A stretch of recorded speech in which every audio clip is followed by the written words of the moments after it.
Tanya sama diri kita masing-masing. Apakah yang kita pelajari setiap Rabu malam atau di taklim-taklim yang lain udah bikin kita takut sama Allah belum? Atau itu sekedar kayak wawasan doang gitu. Oh ya gue udah tahu. Oh ya baru tahu. Oh ya lucu juga ya. Oh ya seru ya. Oh ya ini mungkin baru sekedar wawasan dan entertain. Kita pengen nyari ilmu yang bikin kita takut sama Allah. Dan rata-rata orang-orang yang hebat dalam cerita Al-Quran semuanya takut sama Allah. Salah satunya Yusuf alaihissalam. Yusuf itu salah satu bentuk adegan dia takut sama Allah ketika dia digoda oleh seorang cewek. Ceweknya tuh cantik banget, terkenal bahkan jadi simbol kecantikan perempuan Mesir. Bukan Cleopatra, tapi istri Al-Aziz. Karena ini versi Al-Quran kan cantik banget. Saking cantiknya sampai Yusuf juga tertarik kepada dia. Karena Yusuf kan terlalu keren ya. Orang kalau terlalu keren kan punya standarnya juga agak tinggi kan. Dia gak mau yang biasa-biasa aja gitu. Dia pengennya yang kayak gimana. Walaupun itu tetap relatif kan. Relatif menurut kita kayak biasa, menurut dia udah tinggi. Menurut kita kok carinya yang warnanya agak gelap sih. Dia justru senangnya yang gelap-gelap. Kayak misalnya kayak bule kan senangnya cowok Indonesia karena dianggap kayak etnik gitu. Kayak gitu ya. Agak-agak. Dia agak kurang senang gitu yang terlalu charming, terlalu bright gitu. Dia gak terlalu suka. Dia senangnya ya agak-agak ini untuk menghibur diri saya gitu ya. Dia senangnya agak-agak gelap gitu. Walaupun saya pakai kamera ini jadi agak-agak happy sih. Setiap foto kok jadi cerah ya.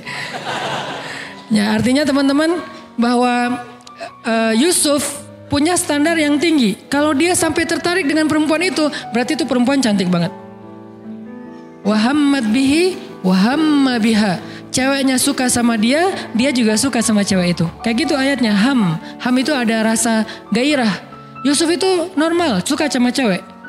Jadi bukan, gue malas sama dia. Kenapa? Soalnya dia cewek. Nah ini bahaya nih. Justru Yusuf itu sukanya sama, jadi normal banget, cowok yang normal.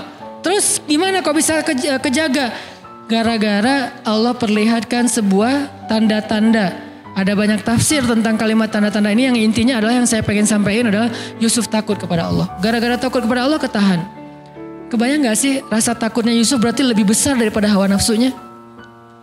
Karena udah ditutup rapat pintu kamarnya. Terus si ceweknya itu udah siap menyerahkan dirinya kepada Yusuf. Udah ngegodain Yusuf. Narik lagi tuh. Dan ceweknya itu kayak selebgram gitu. Followersnya tuh seluruh Mesir. Semua cowok tuh berandai-andai sampai mimpi-mimpi. Bisa gak ya dia kayak cerai sama suaminya, nikah sama gue gitu. Terus di stalking gitu, udah cerai belum kayak gitu-gitu kan ya. Kayak didoa-doain supaya mereka rumah tangganya berantakan. Yusuf gak ngapa-ngapain, udah digoda sama ceweknya. Kita kadang-kadang untuk gak ngebuka, udah gak ngeklik sebuah postingan yang gak sengaja muncul gitu kayak gimana gitu. Aduh kenapa tangan saya kayak pengen banget ya diklik gitu kan. Jadi kayak gregetan gitu, kayak gatal tangannya. Itu aja kita udah kalah dengan hawa nafsu. Berarti rasa takut kita kepada Allah jauh lebih kecil daripada hawa nafsu kita terhadap hal yang sepele. Ini ujiannya sepele banget loh, cuman ngeklik doang kan sepele ya. Berarti kalau itu aja kita kalah, berarti emang rasa takut kita kepada Allah tuh hampir dibilang kayak nggak ada. Sedangkan Yusuf alaihissalam, beliau udah ada di dalam ruangan, ketutup, ceweknya cantik banget di atas rata-rata. Semua tipe cewek yang ideal tuh ada pada diri dia tuh, udah ideal banget lah pokoknya. Dan Yusuf juga normal, hamma biha, dan suka sama cewek itu, tertarik sama cewek itu. Juga ingin mengekspresikan hasratnya kepada cewek itu. Tapi tiba-tiba Allah ingatkan bahwa Allah gak suka dengan perbuatan ini. Lalu Yusuf langsung lari. Ditarik dari belakang. Lari sekencang mungkin, ditarik lagi. Bukan, aku udah lari ya, kamu tarik, ini bukan salah aku ya. Udahlah balik. Enggak gitu sih. Modus banget kan ya. Ustadz saya sih udah menghindar, tapi dia aja yang terlalu semangat kayak agresif gitu Ustadz. Saya kan gak bisa mengecewakan orang lain, daripada saya zalim. Itu modus. Jadi benar-benar ditarik. Jadi bukti bahwa Yusuf serius lari itu sampai sobek. Dan baju Yusuf itu dari bahan kayak karung yang yang terbuat dari kayak benang goni ya. Tahu goni kan? Kain goni tahu kan ya? Yang tebal gitu kan ya? Itu sampai sobek. Kebayang gak gimana nariknya? Wah, ya usah dibayangin. Pokoknya sobek aja. Akhirnya Yusuf pas sudah sobek ada di depan pintu, dibukain pintunya, di depannya udah ada si suaminya si cewek. Itu adegan itu saya selalu skip. Nggak kebayang gitu gimana perasaan suaminya. Dan suaminya ini orangnya bijaksana banget. Masih nanya, nggak langsung gebukin. Padahal dia punya banyak pengawal. Dia kan seorang penguasa kan. Bisa aja Yusuf langsung digebukin rame-rame, langsung dihilangkan dari peredaran. Enggak, dia mah nanya dulu nih ada apa, kenapa kalian kayak gini berdua di dalam kamar. Si ceweknya kan ketakutan, langsung bilang ini nih cowok ini nih godain saya nih. Dia tutup pintunya dan dia ingin menyakiti saya. Kamu mau melepaskan orang yang kayak gini sama istri kamu? Terus datang seorang yang lain yang bijaksana, dia mengatakan, Tuhan jangan dulu menyimpulkan, coba lihat baju siapa yang sobek.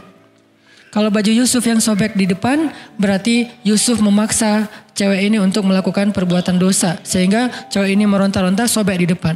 Tapi kalau Yusuf bajunya sobek di belakang, berarti Yusuf ingin lari tapi cewek ini yang narik.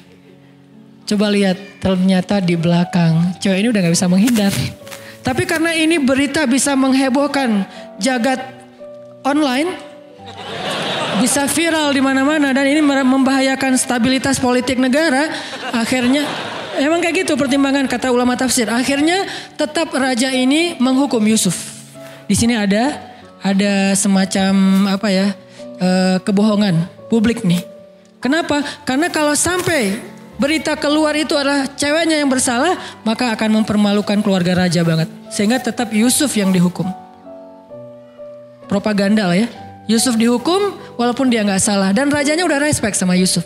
Nanti sehingga ketika ada masalah nanya juga ke Yusuf. Intinya apa teman-teman? Rasa takut Yusuf kepada Allah itu luar biasa. Sampai ke tingkat kayak gitu masih bisa nahan. Kalau nggak ada perasaan apa-apa nahan, ya itu nggak ada ujiannya. Jadi ketika kita normal, Ustadz normal kan? Ustadz tertarik sama lawan jenis? Ya, Yusuf juga normal. Ustadz manusiawi kan saya marah? Ya. Tapi Nabi Musa juga manusiawi. Nabi Musa juga bisa marah. Ustadz normal kan kalau kita sakit hati? Ya, Nabi Ayub juga bisa sakit hati ketika beliau ditinggalkan gara-gara beliau sakit. Normal kan Ustadz kalau kita misalnya kayak nyerah aja udah capek? Ya, Nabi Yunus juga pernah kayak gitu dan ditegur oleh Allah. Jadi hal-hal yang normal manusiawi ini bukan berarti kita boleh melakukannya. Yang normal dan manusiawi pada diri kita sebagiannya adalah ujian, bukan boleh melakukan. Ini kan anugerah dari Allah. Tuhan yang menciptakan saya gini loh, Ustaz, saya gak pernah minta. Tuhan menciptakan saya dari awal, sejak saya kecil tuh saya udah gak tertarik dengan lawan jenis, sukanya hanya sesama jenis. Ini kan Allah yang kasih, gak bisa.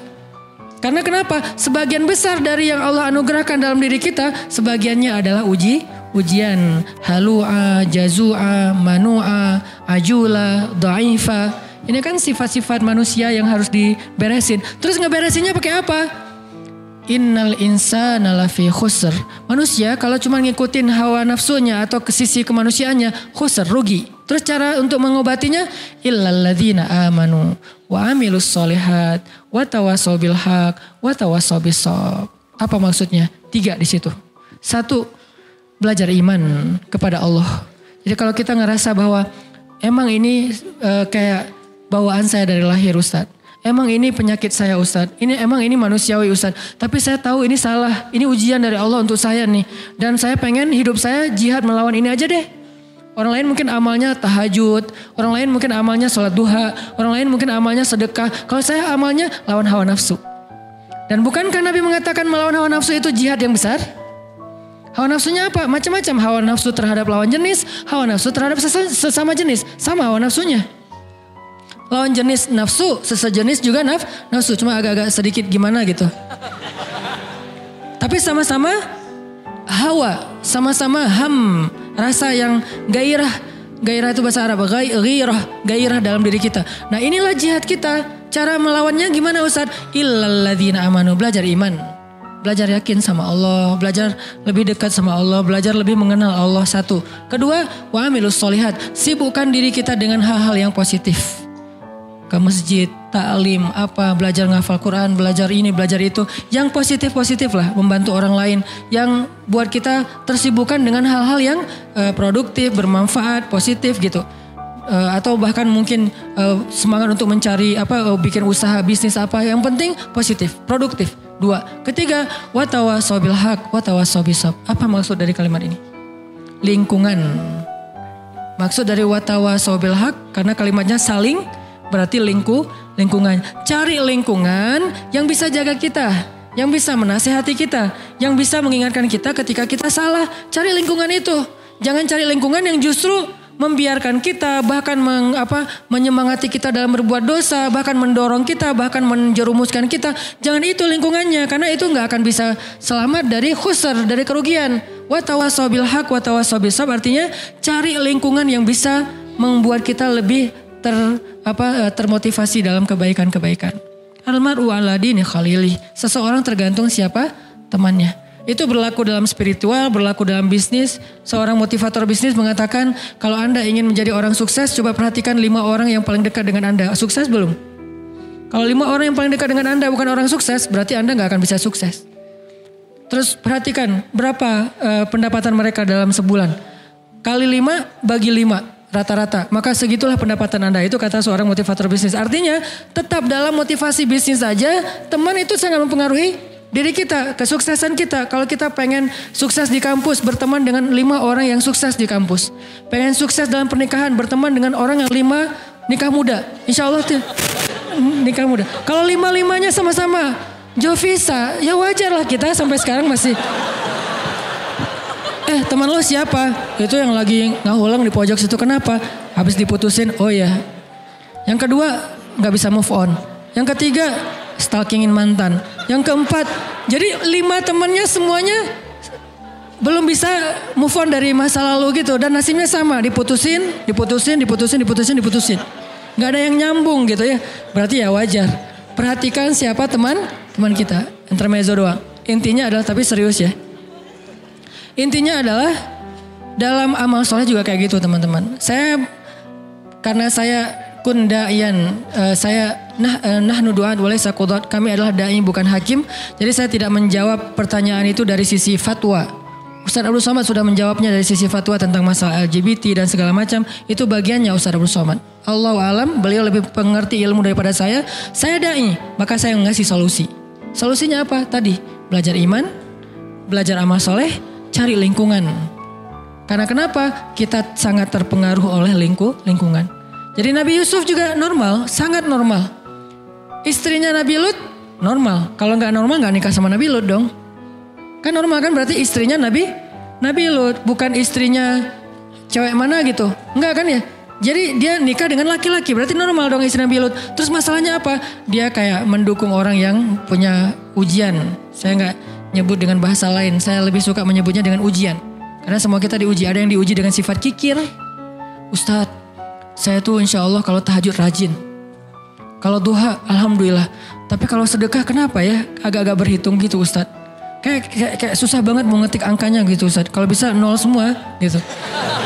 Nolnya sih banyak, tapi gak ada angka satunya kan sama aja ya. 0 semua. Kayak susah banget mau ngasih. Ada orang kayak gitu teman-teman. Ada yang kebalikan. Ustadz, saya itu emang kalau insya Allah kalau sedekah saya jor-joran gitu. Tapi kalau disuruh puasa sunnah kayak berat banget Ustadz. Boleh gak Ustadz puasa Ramadan saya pakai qadha aja, saya pakai fidyah aja. Gak apa-apa, fikih fidyahnya berapa Ustadz? Sekian genggam beras. Saya kasih 1 ton deh. Gak bisa. Jadi ada orang yang diuji dengan sifat kikir, ada yang diuji dengan sifat males, ada yang diuji dengan sifat baperan, suka cemburu yang berlebihan, suka curiga yang berlebihan dengan pasangannya. Kita setiap hari harus live Sherlock ya. Lo kemana aja gitu kan ketahuan gitu kan. Kayak super duper gitu kan. Terlalu posesif misalnya. Itu kan ujian ya. Ujian kalau laki-laki mungkin diuji dengan temperamen. Itu kan masalah dia yang dia harus coba beresin. Ustadz, saya tuh orangnya suka memberi. Saya tuh orangnya alhamdulillah tahajud. Saya tuh alhamdulillah tilawah. Tapi di jalan gak bisa nahan diri untuk marah. Klakson panjang, terus buka kaca marah-marah keluar. Terus langsung nyegat orang di jalan, terus dilabrakin. Kalau perlu dipecahin kacanya. Dan segala macam lah kayak gitu-gitu. Saya juga pernah kayak gitu soalnya konyol. Udah gitu saya tobat nasuha deh.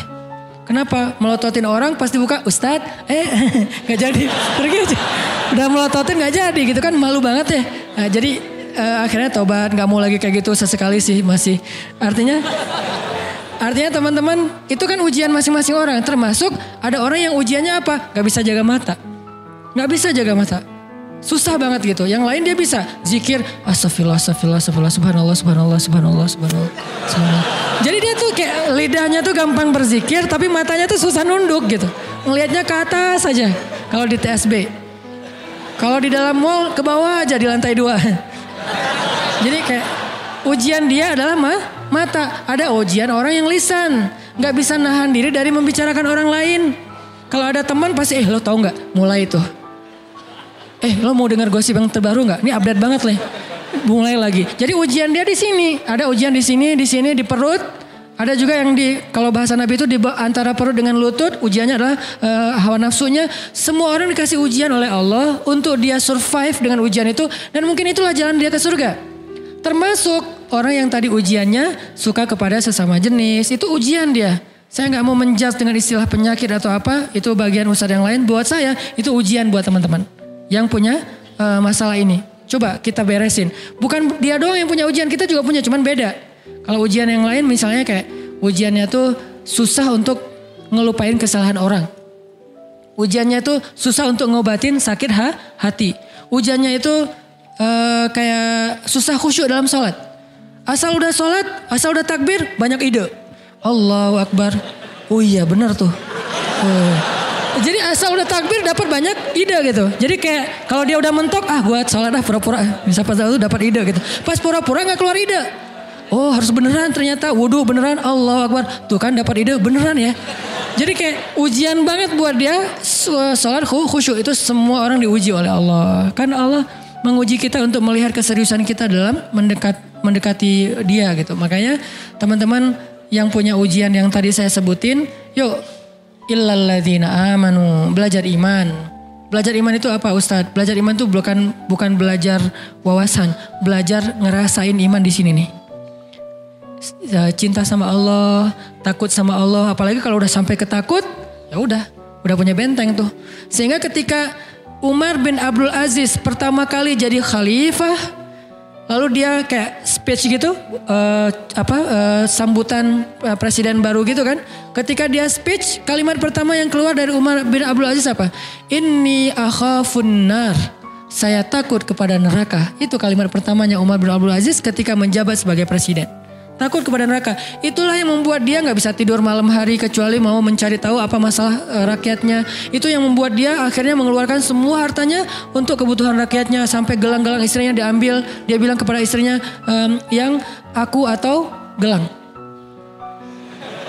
Maksudnya gimana? Kalau kamu pilih aku, maka berikan gelang itu untuk rakyat. Kalau kamu pilih gelang, maka aku tinggalkan kamu secara baik-baik, kita jalan sendiri-sendiri. Kayak gitu Umar bin Abdul Aziz. Jangan langsung dipraktekin ya. Karena Umar bin Abdul Aziz ngomong kayak gitu setelah mendidik istrinya sekian tahun. Dan istrinya juga bukan perempuan biasa. Ummul Ayal, perempuan ini namanya Fatimah. Itu juga anak raja, orang hebat banget, soleha banget. Makanya Umar bin Abdul Aziz tahu lah level istrinya. Sehingga dia bilang, yang gelang atau aku? Setelah dijelaskan oleh Umar bin Abdul Aziz, apa kata jawaban istrinya?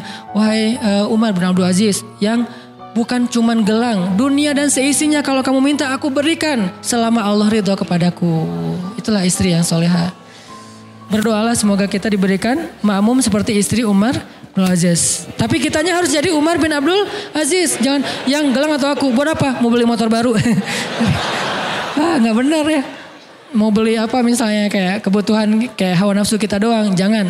Artinya itulah mereka, karena takut kepada Allah ketahan dari berbuat dosa. Umar bin Khattab juga kayak gitu. Karena takut kepada Allah, hanya gara-gara salah ngomong ke seorang nenek-nenek yang beragama Nasrani, itu kepikiran gak bisa tidur malam.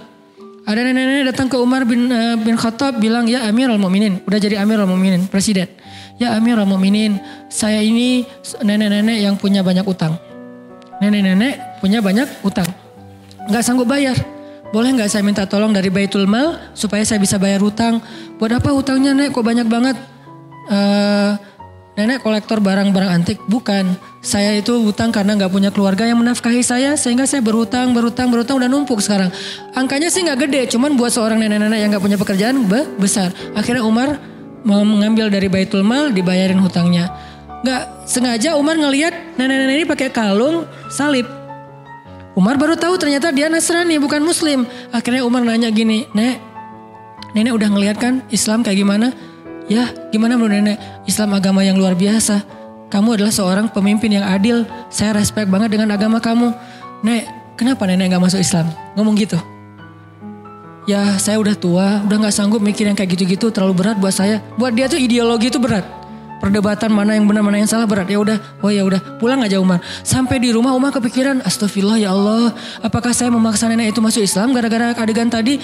Gimana nih kalau gitu memaksa berarti saya udah melanggar ayat la ikraha fiddin. Tidak boleh memaksa dalam urusan agama. Astagfirullah ya Allah, maafin saya nggak ada maksud, nggak sengaja. Lama dia kepikiran, malam nggak bisa tidur, bolak-balik nggak bisa tidur. Sampai ditanya sama istrinya Umar, Atika, ya Umar kenapa kamu nggak bisa tidur? Ya Allah ampuni saya. Dia nggak mau ngomong sama istrinya semalaman. Kenapa? Takut sama Allah. Besok dia datang kepada seorang sahabat yang paling bijaksana, Ali bin Abi Thalib. Ali itu paling bijaksana, luar biasa ilmunya. Ya Abul Hasan panggilannya. Ali, gimana nih? Gimana emang ceritanya? Diceritain. Wahai Umar, kamu bermaksud memaksa? Tidak. Kalau gitu innamal a'malu binniyat. Beneran? Alhamdulillah gitu. Padahal adegan sederhana kan? Dan gak ada paksaan juga karena udah dikasih bantuannya baru ngomong masuk Islam dong nek gitu. Cuman dia takut ini terjebak dalam pemaksaan sehingga semalaman gak bisa tidur. Dosa, bahkan bisa gak dibilang dosa. Kesalahan kayak gitu aja bikin Umar gak bisa tidur. Kebayang gak kesalahan yang lebih gede dari itu? Sampai ada seorang ibu-ibu yang masak batu tuh, ngerebus batu karena anaknya kelaparan. Terus Umar lewat, ibu kenapa ibu ngerebus batu? Karena saya gak punya makanan. Terus mau ngerebus apa lagi? Terus ngapain direbus batunya kan gak akan matang-matang juga. Ini hanya untuk membuat anak saya berpikir bahwa saya lagi masak makanan. Dia gak akan nangis lagi sampai dia tertidur. Kasihan banget nasibnya. Anaknya sampai harus berpikir, Mak lagi masak apa? Nih lagi masak nih. Ntar ya tunggu ya. Ini udah mendidih nih. Oh ya ditunggu sampai tidur. Lalu dia bilang, saya akan tuntut Umar di hadapan Allah nanti di akhirat. Langsung gemetar Umar. Umar itu pasti lebih tangguh daripada Habib kan? Yang kalau nyekek McGregor, kalau Umar cuma giniin doang paling. Kenapa? Setan aja takut sama Umar. Kalau ini kan baru McGregor yang takut sama Habib nih. Ini setan takut sama Umar. Umar lewat, setan kita ngambil jalan itu aja. Males ada Umar lewat situ. Setan. Dan setan itu kan banyak yang tangguh-tangguh juga kan. Kayak setan petarung, setan apalah kan banyak. Tapi gak berani sama Umar. Tapi orang setangguh Umar, ketika perempuan ini mengatakan saya tuntut Umar di hadapan Allah. Dia gak tahu kalau itu Umar. Saya tuntut Umar di hadapan Allah nanti di akhirat. Umar langsung datang. Ibu kenapa ibu pengen nuntut Umar? Karena dia yang memimpin kami tapi dia membiarkan kami terlantar dan kelaparan. Umar langsung gemetar, nangis, langsung dia lari menuju ke Baitul Mal, dia cari gandum, dia pikul sendiri gandum itu seorang diri. Pembantunya pengen memikul gandum itu, dia mengatakan, apakah kalian sanggup memikul dosa saya nanti di hari kiamat? Pembantunya juga orang-orang soleh yang beriman. Enggak akan berani, ya udah sendiri aja udah. Karena kalau udah bawa-bawa dosa kan gak ada yang berani ya. Ini hidup bersama orang-orang soleh itu kayak gini teman-teman. Jadi satu negara, satu masa, semuanya soleh. Jadi semua yang kita dengar itu adalah tentang Allah, Rasul, akhirat, surga, neraka. Jadi kayak indah gitu hidupnya teh. Nah, akhirnya Umar memikul sendiri, langsung bukan cuma mikul taruh, Bu udah ya, udah gak ada lagi urusan dengan Umar ya. Enggak, langsung ibu ganti batunya buang aja. Dimasukin terus diaduk sama Umar sampai jadi roti, disuapin kepada anak kecil yang tadi udah kelaparan banget. Sampai udah beres, baru Umar pergi. Setelah Umar pergi, pembantunya mengatakan, Bu, ibu tahu gak siapa orang tadi? Siapa? Dialah Amirul Mukminin Umar bin Khattab. Ibu itu tersenyum dan mengatakan, ya Allah, saya cabut tuntutan kepada Umar bin Khattab di akhirat. Gak jadi dituntut. Lalu pembantu ini memberitahu kepada Umar udah dicabut tuntutannya. Alhamdulillah, sujud syukur Umar. Ini modal takut. Makanya Nabi mengatakan ra'sul hikmah makhafatullah. Puncaknya ilmu itu, puncaknya hikmah itu adalah takut kepada Allah. Kan kita pernah dengar cerita dua orang yang jual beli tanah dulu. Gara-gara sama-sama takut pada Allah. Yang satu jual tanah, yang satu beli. Udah selesai jual beli tanah, transaksi udah beres. Yang beli tanah itu tanah kebun gitu, nyangkul-nyangkul. Nemu emas di dalam tanah kebun yang baru dia beli. Langsung dia cari saudaranya yang tadi jualin tanah ke dia. Bro gitu, akhi. Saya dapat emas dari kebun kamu. Oh alhamdulillah itu kalau gitu. Enggak, justru innalillah. Coba. Innalillah kenapa? Ini kan harta kamu. Jadi saya gak mau ngambil ini. Ini saya balikin ke kamu. Enggak. Ini bukan harta saya. Kan saya udah jual tanahnya. Tapi kan kamu jual tanah bukan jual emas. Kalau jual emas saya juga gak akan sanggup beli. Tapi kan dengan apa yang ada di dalamnya. Tapi transaksinya gak ada kalimat itu. Gak ada kalau ada emas nanti akan jadi hak saya. Enggak kan. Pokoknya itu udah saya jual lah hak kamu. Enggak, saya gak berani nanti pada dituntut di akhirat. Enggak mau. Akhirnya dorong-dorongan emas. Kalau zaman kita tarik-tarikan emas. Kalau dia tuh dorong-dorongan emas. Ini punya kamu, enggak punya kamu, punya kamu. Dibilangin punya kamu, punya kamu enggak. Bertengkar gara-gara enggak mau dapetin emas. Kebayang enggak tuh solehnya? Kalau sekarang bertengkar karena pengen dapetin emas. Akhirnya terus gimana nih? Pokoknya saya enggak terima. Kenapa enggak terima? Masa emas ini milik saya? Harusnya kan milik kamu. Aneh. Ini pertengkaran paling aneh dialognya. Saya juga gak terima, enak aja kamu mengklaim itu milik saya, kan harusnya milik kamu. Jadi saling mengklaim dia gak punya emas. Ini aneh banget nih, modalnya apa? Makhafatullah, takut kepada Allah. Akhirnya datang ke hakim. Hakimnya juga bingung. Kenapa bingung? Takut kepada Allah. Karena ketika dia salah memberi keputusan, dia akan dituntut di hadapan Allah nanti. Sebetulnya gaji dia lebih kecil daripada tuntutan nanti di akhirat. Buat dia bingung, gimana nih? Ya Allah beri saya petunjuk. Gini aja deh. Kamu punya anak, punya laki perempuan, laki. Kamu punya anak, laki perempuan, perempuan. Oh ya udah, kalau laki-laki nggak bisa. Laki perempuan oke ya, nikahin anak kalian, kasih emas ini sebagai mahar. Gimana bro? Ya terserah anaknya juga sih. Ya udah kita tanya ke anaknya. Pas tanya ke anaknya, ya aku sih terserah ayah. Udah beres. Akhirnya menikahlah putra dan putri dari dua orang ini yang bersengketa. Dan emas ini menjadikan modal pernikahan mereka. Masya Allah, makhafatullah. Kemana sekarang iman ini di antara kaum muslimin? Di mana nilai-nilai ini di antara kaum muslimin? Kenapa nilai ini sekarang adanya di Jepang? Kenapa nilai ini adanya di Korea? Kenapa nilai ini adanya di Eropa, di New Zealand? Kenapa bukan di Saudi Arabia, di Mesir, di Timur Tengah, di Indonesia yang negara dengan mayoritas kaum muslimin? Kemana semua teks-teks mulia yang luar biasa dalam Islam? Karena kita hanya menjadikannya wawasan, bukan iman. Ilmu tidak menjadi kebaikan kalau hanya sekedar wawasan di sini. Dia baru menjadi sesuatu ketika dia berasa di hati, lalu kita jadikan itu sebagai perilaku kita sehari-hari. Makanya teman-teman, ini baru satu ayat ya. Ayat 14, belum sempat bahas yang lain, gak apa-apa deh ya. Arti hukma wa ilma kayak gitu. Itulah gambaran tentang Musa. Jadi kebayang sekarang gimana solehnya Musa, gimana taatnya Musa, karena Allah sendiri mengatakan dia dapat hikmah. Itu gambaran hikmah dalam sisi moral, dalam sisi spiritual, itu hikmah artinya. Sehingga ketika kita tahu arti hikmah, sekarang kita kebayang gimana solehnya Musa. Kalau kita anggap hikmah itu sekedar wawasan, kita nggak kebayang solehnya Musa itu kayak gimana. Soleh banget, hal yang paling detail aja soleh.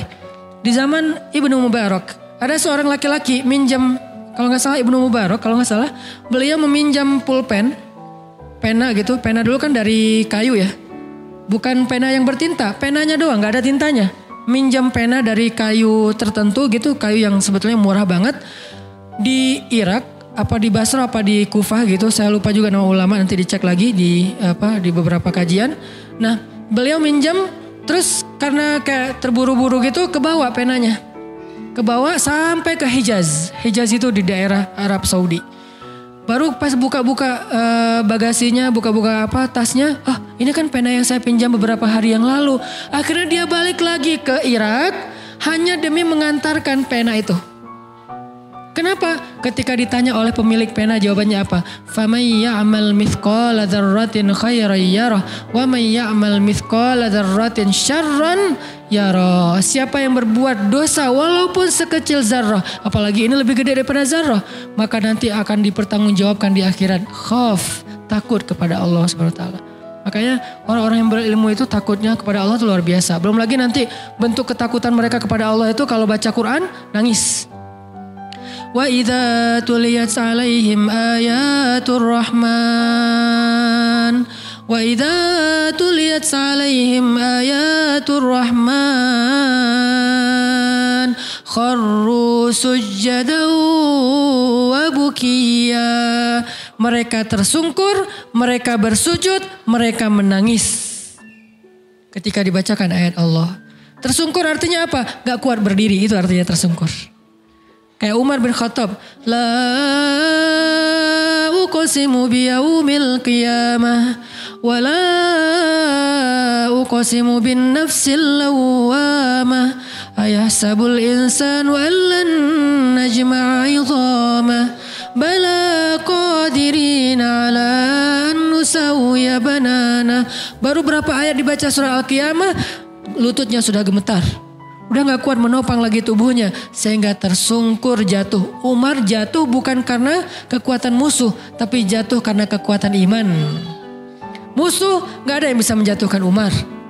Musuh gak ada yang bisa membuat Umar terduduk. Musuh tidak ada yang bisa membuat Umar terbaring, tersungkur. Gak ada musuh yang bisa membuat Umar tersungkur. Kecuali iman yang membuat dia tersungkur dengan sendirinya. Kenapa?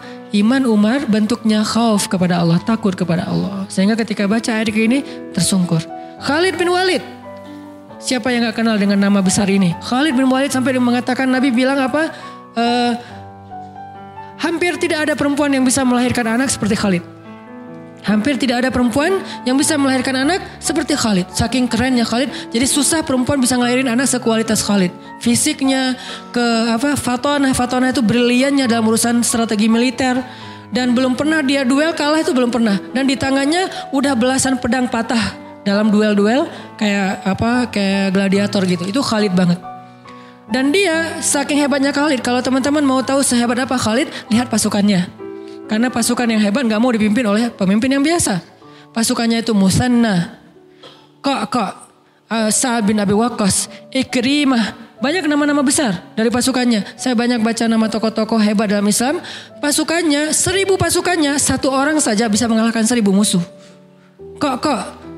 Satu laki-laki yang sebanding dengan 1000 musuh. Musanna tidak akan kalah satu pasukan yang di dalamnya ada Musanna.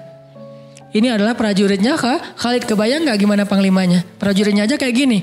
Nah Khalid yang luar biasa dahsyatnya ketika baca surat Al-Muddathir sampai tentang ayat bapaknya yaitu Walid Al-Mughirah. Bapaknya kan gak masuk Islam dan meninggal dalam keadaan kufur. Dan sampai Allah menyebutkan neraka untuk Walid di dalam Al-Quran surah Al-Muddathir, neraka Sakar gitu. Khalid ketika membaca neraka Sakar yang disebutkan untuk ayahnya, menangis 3 hari 3 malam. Kenapa dia menangiskan? Ayahnya yang masuk neraka. Saking takutnya dia, ya Allah, kalau saya gak dapat hidayah, hampir saya mengikuti ayah saya. Seandainya saya keras kepala mau mengikuti semua nasihat dari ayah saya, bagaimana seandainya ayat ini menyebutkan tentang saya, ya Allah. Saking takut dan bahagianya campur aduk, dia menangis 3 hari 3 malam. Karena dia kebayang, dia hampir seperti ayahnya. Karena di antara anak-anaknya Walid, Khalid itu kesayangan ayahnya. Sebagaimana Umar kesayangan juga ayahnya. Ini tokoh-tokoh yang kesayangan ayah mereka masing-masing nih. Karena kesayangan ayahnya, dia apet banget sama ayahnya. Kemana ayahnya pergi, dia pergi. Apa yang ayahnya bicarakan, dia bicarakan. Apa yang ayahnya anggap benar, dia anggap benar. Gak pernah berselisih dengan ayahnya kecuali tentang Islam. Gak pernah berselisih dengan ayahnya kecuali tentang Islam. Itu juga setelah ayahnya meninggal baru dia berselisih. Kebayang kalau ayahnya masih hidup, kemudian mereka meninggalnya bareng, ayahnya dengan Khalid dalam keadaan kufur. Itulah yang membuat Khalid campur aduk antara bahagia dengan takut dengan kalimat Sakar tadi itu. 3 hari menangis. Nangis 3 hari, gak ada hari tanpa menangis. Kenapa gak diterusin urusan nangisnya? Karena setelah 3 hari dia dikasih tugas militer. Udah gak sempat mikirin nangis. Sekarang mikirin ekspansi dakwah. Artinya Khalid ini orang-orang yang takut kepada Allah. Belum lagi nanti nama-nama yang lain. Ketika mereka membaca ayat, membaca hadis atau apa. Jangankan mereka, malaikat aja. Jibril menangis di depan Nabi. Ketemu Nabi matanya bengkak. Ketemu Nabi matanya merah. Nabi nanya, "Mabik ya Jibril, malham." Jibril, kenapa kamu? Ada masalah apa? Kenapa kamu sedih wahai Jibril? Apa kata Jibril? Ya Rasulullah, setiap kali saya mengingat penciptaan neraka, saya nggak bisa berhenti menangis. Ini namanya hikmah. Kebayang nggak Musanya gimana? Kalau Allah mengatakan Musa itu sudah dapat hikmah, berarti seperti itulah gambaran kesolehan Musa di usia masih 20-an tahun. Jadi teman-teman, saya sangat yakin sebagian besar nabi, bisa dibilang 95% lebih dari para nabi itu semuanya anak muda. Semuanya cerita anak muda, bukan cerita orang tua. Kita mungkin lebih kenal dengan cerita Nabi Ibrahim ketika udah dewasa. Tapi kita tahukah Nabi Ibrahim ketika dimasukkan ke dalam api itu anak muda? Ketika beliau menghancurkan berhala itu anak muda? Ketika kemudian beliau hijrah dari Irak ke Palestina itu anak muda? Belum lagi kisah nanti nabi-nabi yang lain termasuk Ayub alaihissalam juga anak muda. Mereka semua adalah nabi-nabi muda. Sehingga ketika kita bicara tentang iman, kita bicara tentang hamasah, semangat, kita bicara tentang ketaatan, itu bukan bicara tentang orang tua sebetulnya, bicara tentang anak muda. Karena semua itu adanya pada anak muda. Maka kalau kita cinta kepada Musa, kalau kita ngefans sama Musa, belajarlah dari Musa di ayat 14. Usia 20 udah punya hikmah. Dan salah satu di antara hikmah, takut kepada Allah Subhanahu wa taala. Justru di usia itu, kalau kita gak takut kepada Allah, potensi kita berbuat dosa lebih besar daripada orang tua.